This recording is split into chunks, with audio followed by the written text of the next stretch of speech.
You're listening to episode 29 of the Confident Rider podcast with Jane Pike.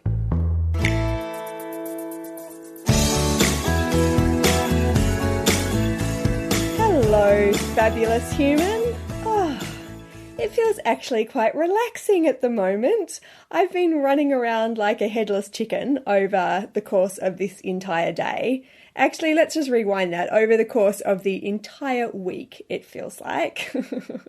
And it is not how I planned this week to go.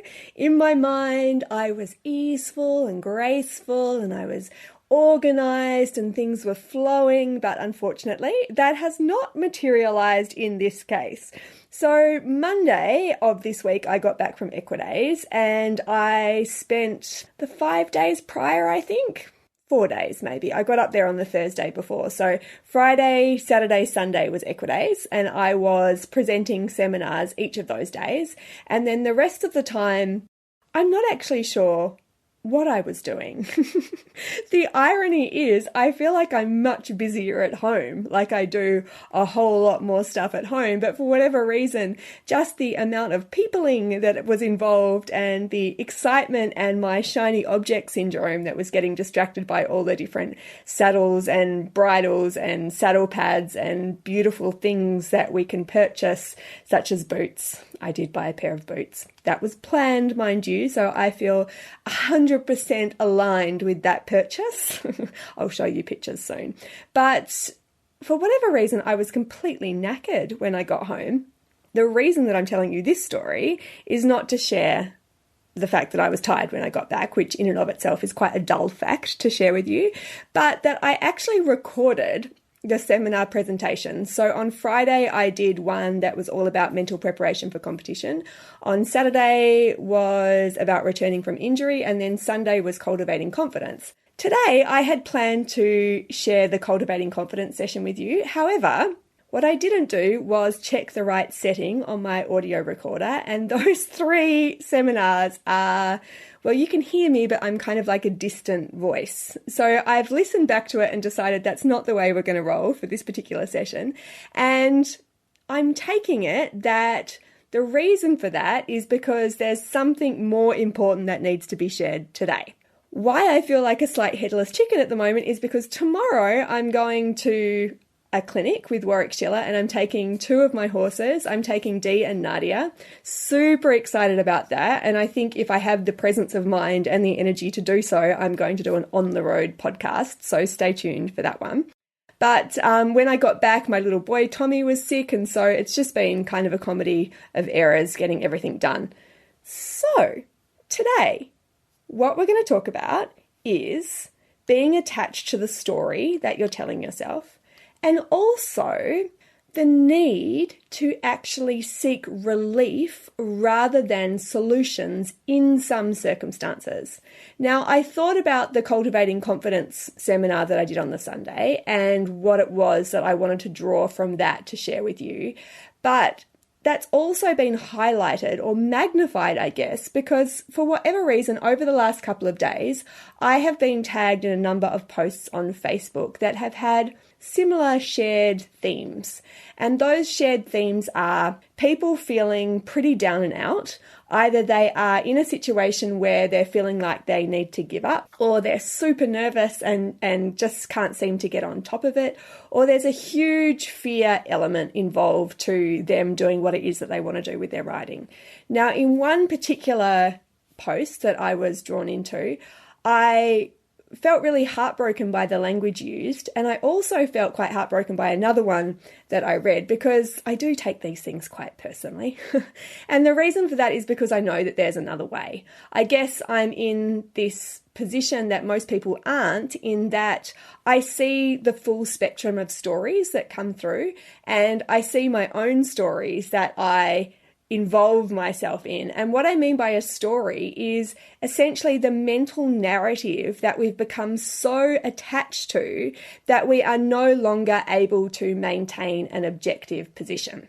So the 2 posts that I have just mentioned previously, one was a lady considered that she wasn't able to ride anymore or had to give up on her dream of riding because she didn't have the mental fortitude required so she thought, in order to be comfortable with the myriad of possibilities, as she put it, that horses can present. Now, the second person was really nervous about a lesson, and that nervousness was manifesting to the point where she was considering how it is she felt to be her lot. Now, again, this is really symbolic, I guess, of a loss of objectivity. That loss of objectivity is something that is one of the main things that happen when we are unable to separate ourselves from emotions as an experience and the itty bitty shitty committee and what it is that's spinning through our brain space. And instead we go into a situation that's called cognitive dissonance, which is where we are unable to objectify our thoughts. We believe in the absolute truth of our thoughts. And the really interesting thing about the itty bitty shitty committee is that we often find it really easy to attach ourselves and to fully believe what it is they are telling us. However, when someone offers us something really positive or constructive or beneficial about ourselves and what it is that we're doing, or we entertain a positive possibility or potential for ourselves also, somehow that seems really distrustful. Somehow that's something we can't put energy behind. So you can see how these two things exist at odds with each other, how we're super selective about what it is we actually believe about ourselves, how often that is the negative thread that we have running through our brain space, and how those two things are simply thoughts in and of themselves. It's just that we're deciding which ones we want to fuse ourselves to and which ones we don't want to fuse ourselves to. So what that tells us, at the point where we are no longer able to separate ourselves out from our thoughts, that we have lost that ability to be objective. We've lost that ability to create the intentional space between where it is we stand and what it is that we are experiencing. Now, one of the meditations or visualizations or audios, whatever word you want to use, that is in Joyride, my membership program, is a 5-minute meditation on dealing with negative thoughts. And one of the things that we talk about in that audio is making sure that the thoughts that you're selecting for yourself are thoughts that are actually supportive of what it is that you want. Now, the irony of this situation is that we are attaching ourselves to these negative thoughts on the false premise that somehow that serves a protective purpose. So we think that if we continue to think negative things, if we continue to put energy and sustenance, I guess, behind the negative things that we're thinking about ourselves and what it is that might happen in the future, that serves some kind of protective function, and that by doing that, we are limiting the likelihood of that actually happening, which we know is actually a false thought, right? That is a false theory that we're operating to. Now, the irony of that is as soon as you position yourself or are made aware of the positive potential that's available, so say I ask you to vision or dream or, put some energy behind things that you actually want to create, that seems like something you absolutely can't do, because what if you actually do invest energy and potential in that direction and it doesn't come true? Then you feel like you've put yourself in a super vulnerable position that's basically setting you up to feel crappy. Now, the thing is about those two situations is that neither of them are real as they exist at the moment, right? Neither of them are real. It's just that whatever it is you choose to invest yourself in begins that process of alchemizing. I don't know if that's a word, but we're going to use it. Alchemizing the thought and energy potential that you have into creating something that exists in your experience. So everything that you want to be possible for you begins with the belief that it's possible. It doesn't end with the belief, but it certainly starts with it. And that is the position that you have to get into, where you actually open yourself up to positive or constructive potential, where you trust that it's okay to feel okay. It's okay to feel good. It's good to feel good. And it's good to dream and vision and think about all of the things that's out there that is possible for you to invest yourself in. Now, the stories that we tell ourselves, especially the ones that go on loop, are really indicative of the belief systems that we have. And essentially, all a belief is our most practiced thought. Now, for the most part, you will have a set of beliefs or a set of stories that you run on a loop. It's like playing a record or playing a CD.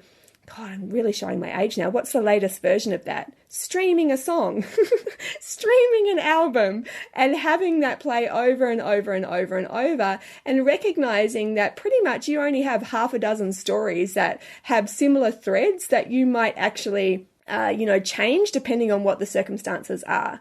But be careful what stories you're telling yourself and what it is you're choosing to invest yourself in, because I see a lot of people arguing for their limitations.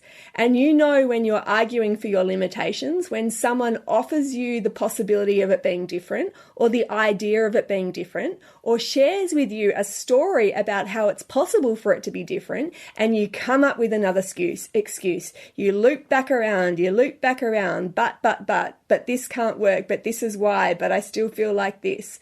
You know that you're arguing for your limitations when you are defending essentially what it is that's happening and pushing that to the forefront of the conversation. Now, does that mean that you have to deny what it is that's going on?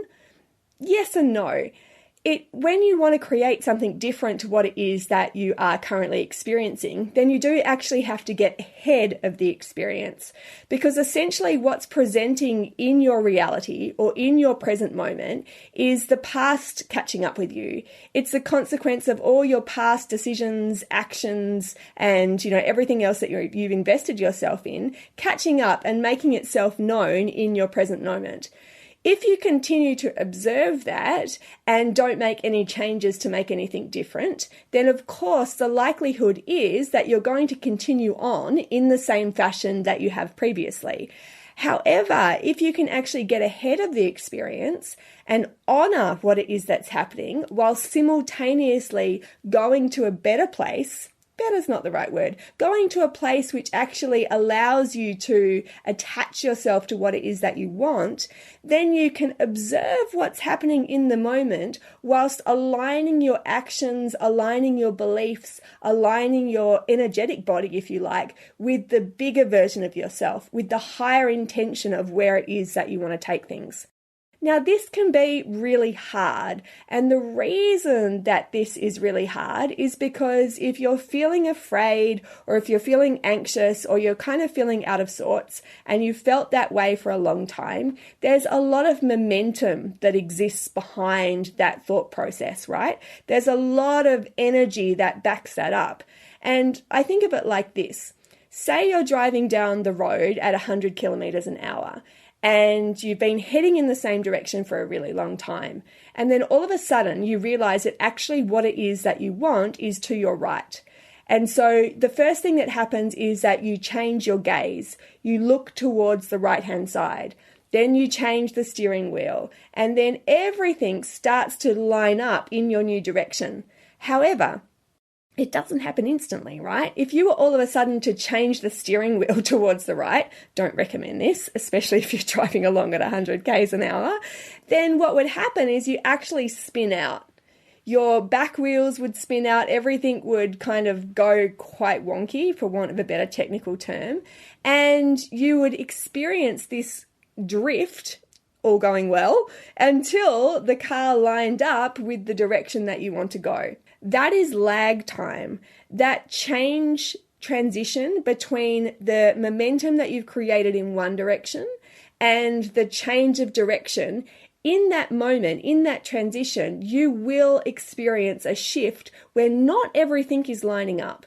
And this is the ultimate quit zone, right? This is the zone where people say it doesn't work, or it's too hard, or I can't do this, or this just isn't me. Because what you actually need to do is firstly get ahead of what it is that you're currently experiencing so you can attach yourself to a higher intention of what it is that you want. And then you have to allow some momentum to build up behind what it is you want to experience. And that momentum needs to get behind your thoughts, it needs to get behind your actions, and all of those things need to line up before you will experience it in your day-to-day writing or in your reality. Now, The reason that it feels hard is because when we have developed momentum along a certain way of thinking, that emotional frequency has become something that's really familiar to us, and it's essentially set our internal equilibrium point. So in order for us to cultivate something different to that, it can feel really effortful, and the irony is that it can feel really unsafe. It feels unsafe because even though it might not be what you want, and what I mean by not what you want, so if you've been fearful or anxious or afraid or anything which we might typically associate with the negative spectrum of things, any of those things can actually become so familiar to us that they become our comfort zone. And when we challenge them in some shape or form, then what we're doing is challenging that internal homeostasis point and really disrupting that inner energetic frequency that we've become really attached to, or emotional frequency if you want to think of it like that. So when we're pressing reset in any direction, we need to become aware of that. We need to become aware that there's going to be these internal tussles that we have with ourselves, mainly due to the momentum, mainly due to us pressing reset on that equilibrium point, on that homeostasis point, and we need to allow time for things to actually build up in the direction that we want. Now, the second part of this is seeking relief rather than a solution. And this is something that I find myself mentioning more and more, and something that I am actually practicing more and more as well. What does that mean? What does it mean to seek relief rather than a solution? When we are in a position where we lack confidence, or we feel afraid, or we've got ourselves into a bit of a negative rut, that has its own frequency. I keep using these words. You're going to have to roll with me today. It has its own frequency, right? So when you've been in situations where you felt really down and out, or things just haven't been good and you're really in a funk, if you're listening to someone that's kind of chirpy and positive, maybe you listen to me on occasion and you think, oh my God, like that is enough already. You know how you find people who are in the opposite zone of what you are at that moment quite irritating? That is because you are literally on a different plane. You're literally on a different emotional and vibrational frequency at that point. And so it is really jarring to come across something like that, which is so much in opposition to what it is that you're feeling. When we recognize that, we can also realize that in order for us to make the leap from feeling kind of not great about things to feeling really good about things, that's going to have to be an incremental process. Some of you might have heard me talk about thought hopping before, and thought hopping is a process where we just gradually inch our way towards better feeling thoughts, and that way we make subtle shifts from a space which isn't serving us towards a better feeling space. Now, if we were to try and leap that chasm in one foul swoop, chances are we wouldn't be able to sustain it, or we wouldn't actually want to do that in the first place, simply because it is too much of a jolt. It's too jarring from the place that we are now. Now, if you have developed a form of, if that feeling, that negative, I don't want to use that word, but let's go with it. Negative feeling is something that you've been rolling around with and playing with for a while, then actually to get yourself into a solution framework, or to get yourself into a confident framework, if you like. And the way I think of confidence is that in the midst of uncomfortable emotion, you're able to point towards resources that help you rather than resources which actually detract from your ultimate purpose. So let's think of confidence in that way. But if we were to think of wanting to move towards a better feeling space from a place which actually isn't serving you, sometimes when you're in that place, you actually aren't in the mindset that you need to be open to possibility, to be receptive to the potential that exists, or even to be open to the resources that are available to you, because you've contracted or shrunk into the negative emotion. That's what injury essentially does to us, or trauma does to us. It really contracts us into a very limited or tunnel visioned experience.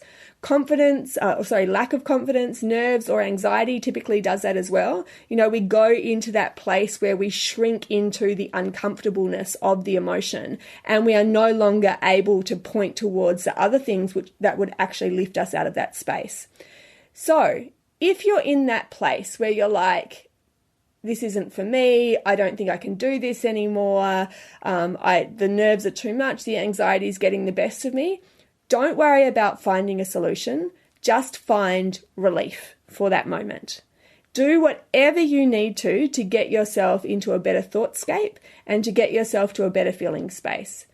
If you make that your sole priority, then what you open yourself up to is creative possibility. Then you're open to the suggestions that are around you. You're open and receptive to the help that's around you. You recognize the resources that you have available to you that will actually help you move to the place that you want. When you're not in that place, you are essentially blinkered. You are unable to see what it is that's out there that is able to help you in the way that you want to be helped, because you're just not able to do that right now. Everything is so contracted, so narrow, so zoomed in that it becomes too much of an ask to actually break that shell and look out in terms of a wider spectrum of possibility. So let's do a recap. First up, making sure that you are not arguing for your limitations. Really easy to do, feels like it serves a protective function. Notice if you are attached to the story that you're telling yourself. The next thing, notice the stories that are on a loop. We will generally have a small number of stories that are our favorites, the ones that we tell ourselves over and over and over again, and the ones that we prove ourselves right on. That's the other thing with stories. It's really easy to attach yourself to them and then to prove yourself right. If I want to prove myself to be a nervous writer, there are any one number of ways I can go about doing that. If I want to prove to myself that I can't do it or that my dreams are too much for me, that's a pretty easy thing to prove. Like, I can find a number of things right now that would tell me that, the dreams that I have for myself are unachievable. I could say I'm too busy, I don't have the skills, I don't have the experience, all of those things which I could quantify and justify if I really wanted to put energy behind it. But why would I do that? Why would I do that? Because those possibilities or those thoughts are as untrue at the moment as the ones that actually serve me. So if I want to make those true, which ones am I actually going to attach myself to? Something that's really useful that I play with, I think of every thought that I have as an invitation to invite that into my experience. If I think of things that way, if I think of thoughts that way, I become super selective about what it is I allow to run through my brain space. So if something's out there and I'm choosing to catch it with my little thought butterfly net, I'm like, are you something that's supportive of what it is that I want to create? Are you something that I want to experience? And if not, it's not a matter of actually having to do something that demonstrates the opposite. It's just that I no longer feed that thought. I no longer put energy behind it. Relief rather than solutions. When you're down and out, when you're feeling like it's the end of the road for you, or even if you're just in a space that isn't serving you, do whatever you need to do in that moment to get towards a better feeling space. Don't worry about having the answers. Don't worry about even finding the answers. Just get yourself to a better headspace where you're actually open to possibility about what it is that's available to you. Relief instead of solution. And from that place of relief, then chances are you will actually find the creative solutions that are available to you. How was that? I think you guys can do that, right? Notice the stories, notice when you're in a crappy space, seek relief instead of solutions. Totally believe in you. If you want to dive into this stuff with me with greater, energy, enthusiasm, all of that stuff, my membership program Joyride is there for you, confidentwriter.online/Joyride. That's it from me today. I am going to go and continue to pack the truck with horsey gear and make a variety of different meals for my horses to take away. I've probably got all their stuff together and then I'll be like, did I bring socks or do I have food for myself? That type of conversation I probably need to have too. Have a great day, team, and I look forward to talking with you in the next episode.